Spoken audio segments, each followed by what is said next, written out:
Hey, Gary here. Welcome to BookMob EP 25. Look, today I'm going to be talking about five new books that I've read over the last couple of weeks. Five new books on the shelves in July, and I'm just going to go through them one by one. I'll tell you what I'm going to be talking about. First is the Curious Kidnapping of Nora W. Now, I'm going to be speaking, I was supposed to speak to Cate Green, the author of this novel, last week, but there was a couple of problems, so we didn't do it. So hopefully we'll be talking to Cate this coming week, and I'll have it up next Monday. And I'm looking forward to chatting with her because this is a wonderful novel.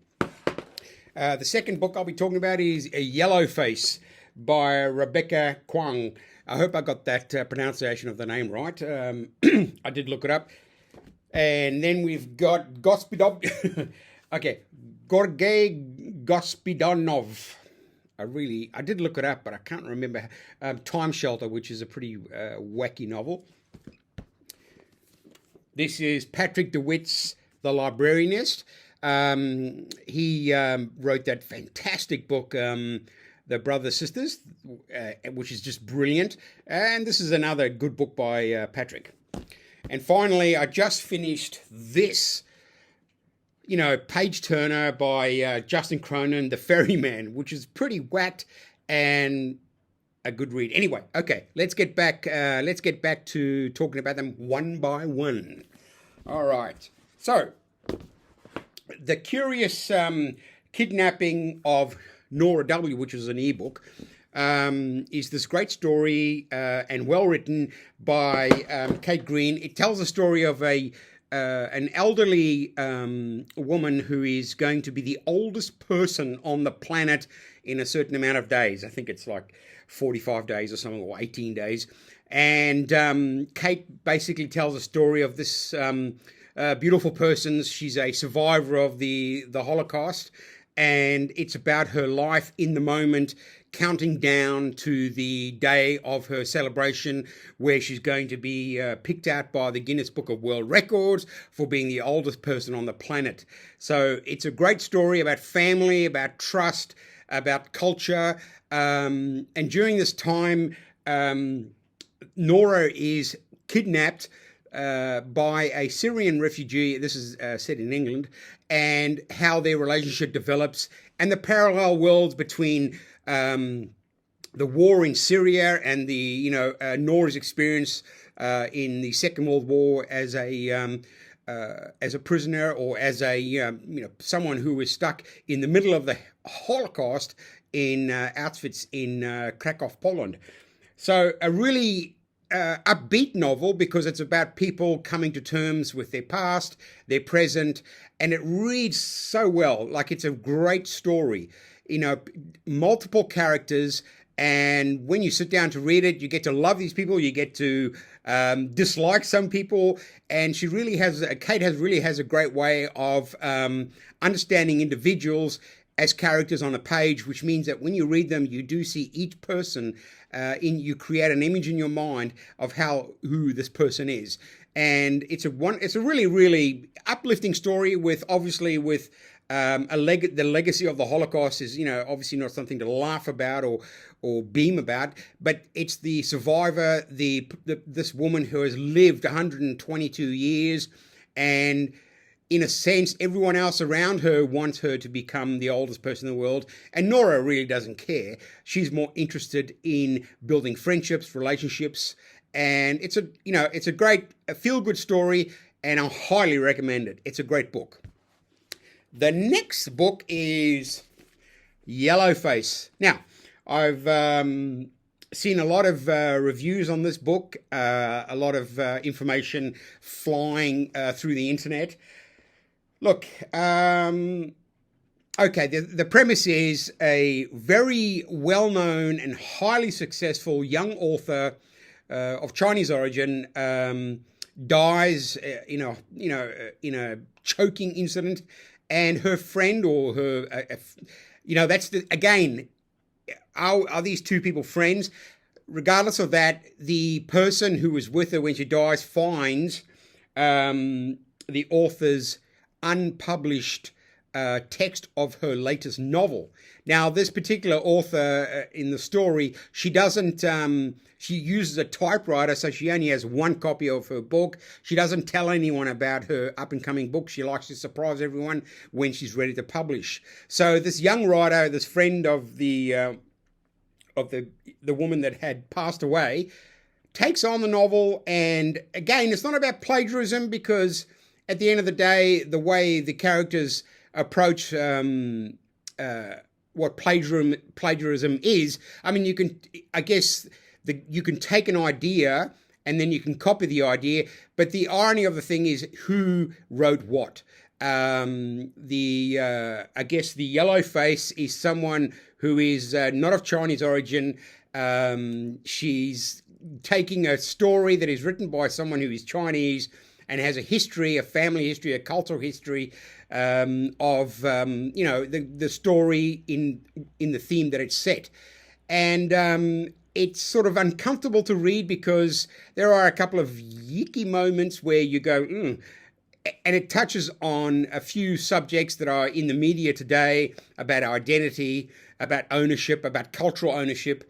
And I guess at the end of the day, for me, it is a very humorous book, and I think that Kuang is taking more of a humorous look at the ravages of cultural identity and the way it impacts culture and society and the arts. But another page turner, well written. It sort of develops into a kind of like a catch me if you can type novel, and it can get a little bit laborious, but the story does pull through. And when you put it down, I mean, I read it in 2 or 3 sittings, so it was a very easy, well written, smooth narrative. You really want to find out how it ends. So Yellowface, a good read.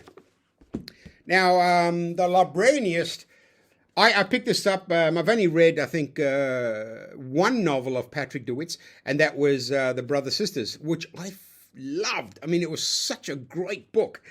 And so I was very excited when I saw The Librarianist coming out, and I was excited to see if I could be so high from the book that I read before The Librarianist. Now, it's a good story. It's about a librarian, and it sort of goes back in time, and we see aspects of his life, coming of age story. He runs away as a young kid and ends up in this sort of crazy seaside town where he gets in touch with a couple of theatre people.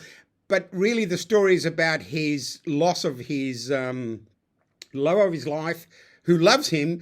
And unfortunately, when he's young, he marries this beautiful woman.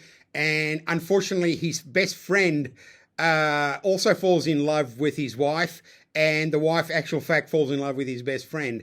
So it's about, the loyalty, about deceit, about sex, and how this character, who's a very sort of sheepish kind of guy, but he spends his entire life surrounded by books. He loves reading. He loved his job as a librarian. He took, very, very, to him it was a very social role, and his entire life is lived through with books. And when he retires, he doesn't know what to do, and so he ends up volunteering at a aged care centre, and there the hilarity goes on. It's very hard. It's hard to kind of, nothing really, sticks with this novel. Like the Sister Brothers is just the way he writes the characters. It just haunts you. You don't want to you don't want it to end. Whereas this book is much time. It's very tame, and it's kind of it's not ordinary, but it doesn't actually didn't get my full attention. All right, and now for the next, this is the International Booker Prize winner for 2023, written by a Bulgarian author, who I've never read, obviously. I mean, I only picked it up because he won the Booker Prize, and I guess, that's one way to find, good writers from countries that you wouldn't imagine that you wouldn't imagine reading in the first place. So thank goodness for the International Booker Prize, because it does introduce foreign writers. I mean, where their language is, the first language is not English. They write in the language of their country. And obviously Bulgaria is where Georgi Gospodinov, I'm sure that's wrong. But anyway, Time Shelter starts out really good. It's a great idea. It's about a psychiatrist who meets this writer, Georgi himself. And in the book, they design what the time shelters are for, is a treatment plan for people with Alzheimer's and dementia.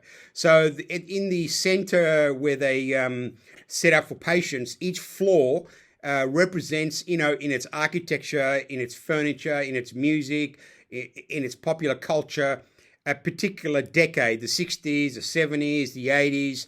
And so that when the patients who are suffering from Alzheimer's and dementia, when they come into the center, they're trying to ease their sort of journey, their mental health journey.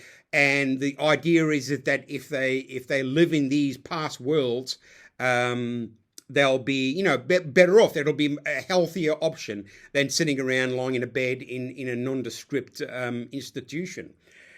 So it's sort of, it starts off really strong. It's a great idea, but then he starts to lose the plot towards the middle of the book, because the idea of the time shelter, and again, this is a good idea, spreads out of the institution, and countries, states start deciding, hey, we would rather live in the 70s, we would rather live in the 60s, we would rather live in the 50s, and even we would rather live in 19th century. And it creates the chasm between the reality that people are living and this, I guess, this rose-colored glasses view of the world, where the past was always better. And we all know that the past is never like the present, in the sense that we do remember the good things and we forget the traumas and the horrible things that have happened in the past. So it builds up throughout Europe, where all these countries are taking their own stance about what period of history they prefer to live in as citizens.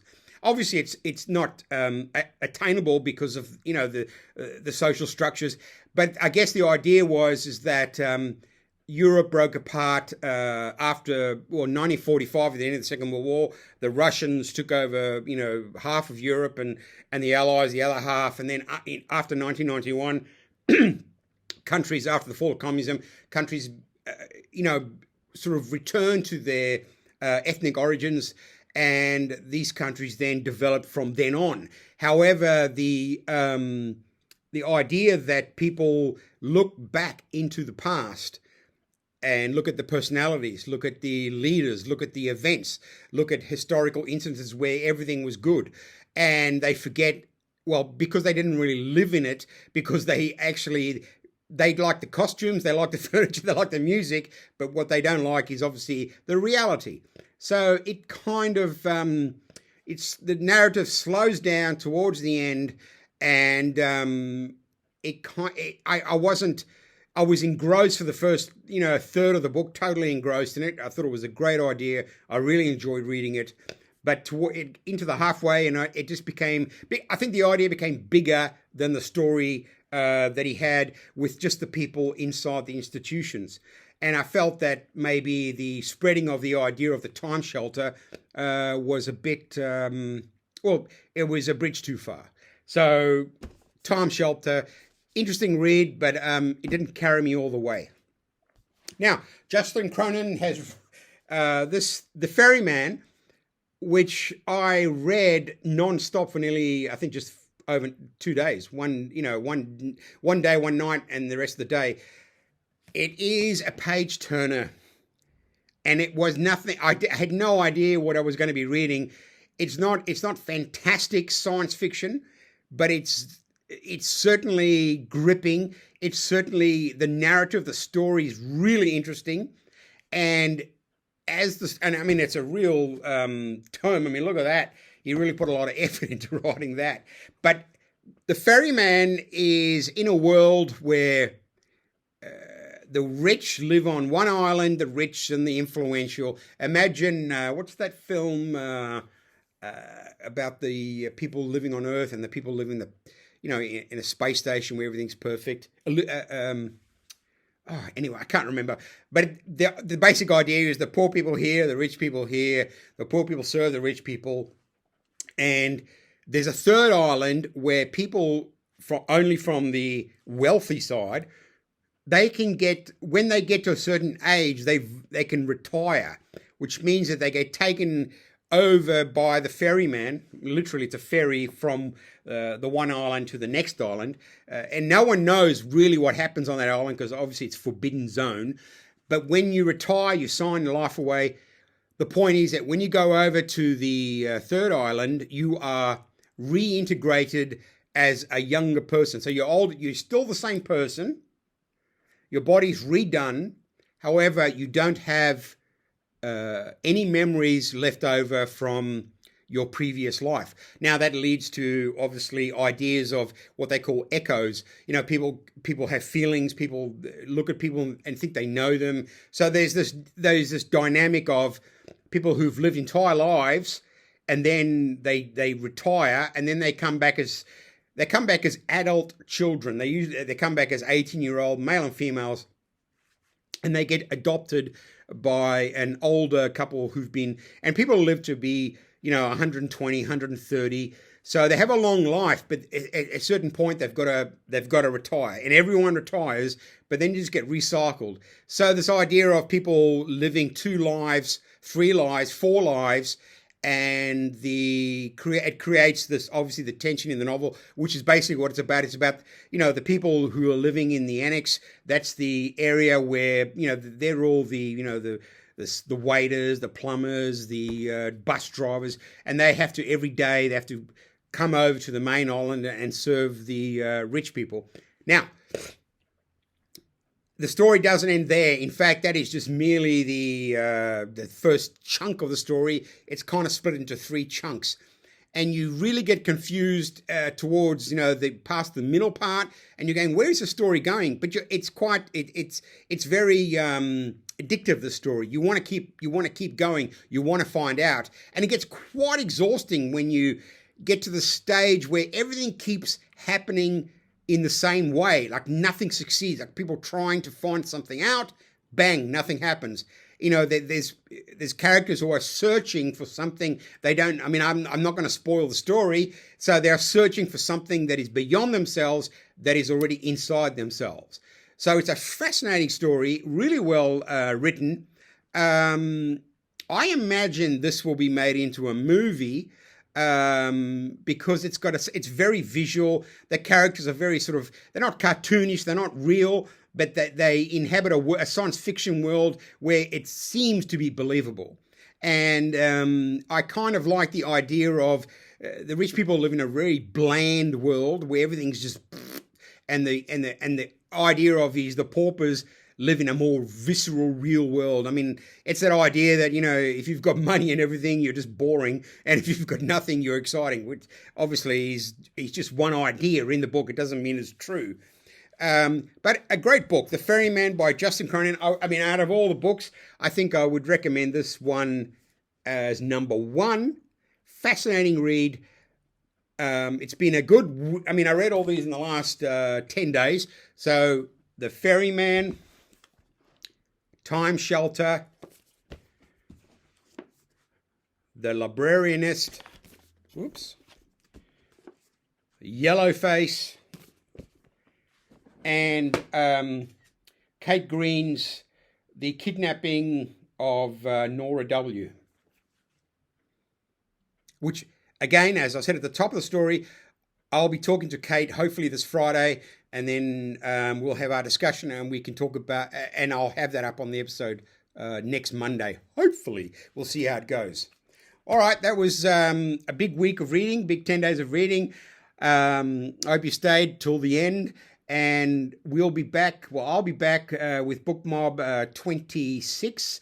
Hopefully our interview with Cate Green goes ahead. Anyway, thanks for tuning in, and talk to you later. Read books. Read books. Reading is fun.